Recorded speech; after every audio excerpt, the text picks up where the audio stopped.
स्वागत आहे मित्रांनो, पुन्हा एकदा तुमचं माझ्या आजच्या एका नवीन व्हिडिओमध्ये. मित्रांनो, गावाकडे आलेलो आहे आणि गावाकडे आल्यानंतर आपल्या गावाकडे घरासमोर असे 4-5 आंब्याची कलमं आणि काही फळझाडं आहेत आणि त्या फळझाडांसाठी आपण आज हे थोडंसं खत आहे, संवर्धन नावाचं खत आहे आणि त्याच्यामध्ये ही सिलिकॉन नावाची पावडर आपण मिक्स केली, सिलिका फर्ट.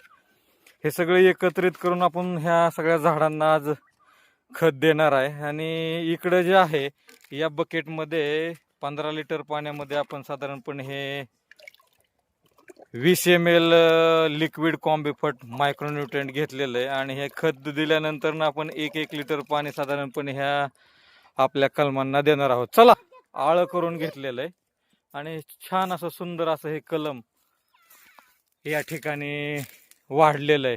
थोडं थोडं त्यानं ह्या झाडाला घालव्या टाका असं, हा थोडं मूठ भरून टाका.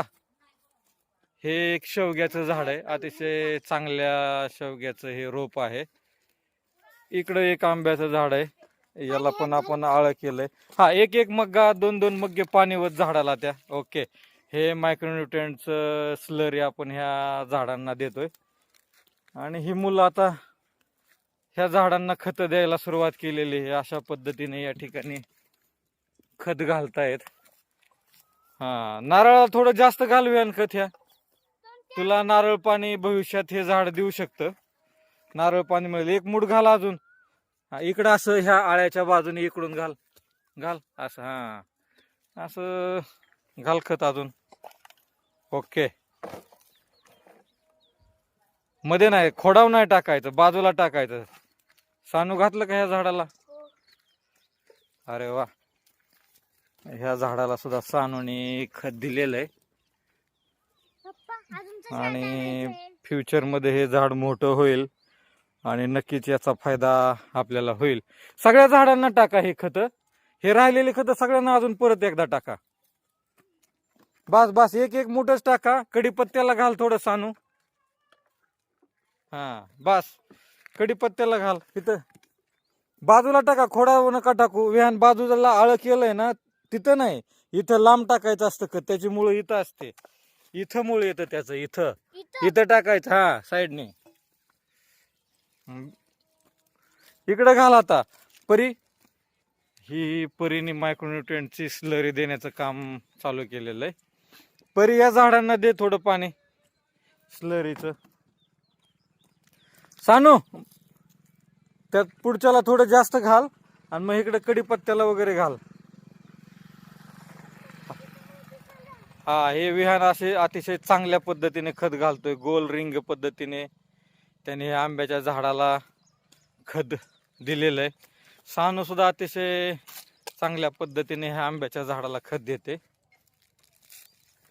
आणि हा नारळाची थोडी परिस्थिती नाजूक आहे, ह्याला जरा जास्त घाल. हा, खोडाव नाही खत घालायचं. खोडा जवळ असतात का मुळं? त्याची मुळं इकडं लांब असतात, इथं खत द्यायचं असतं. हा, इकडं खत द्यायचं. ओके, अशा पद्धतीने खत घालून झालेली झाडांना. परी, ह्या राहिलेल्या झाडांना पाणी दे स्लरीचं.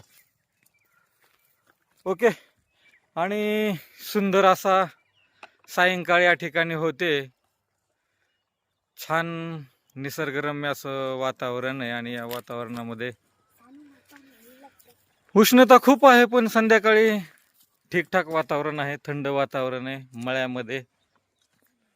मळ्यात असं काही सुंदर असं दृश्य या ठिकाणी दिसत असेल. काय रे बिहान? त्या कडीपत्त्याच्या झाडाला दे.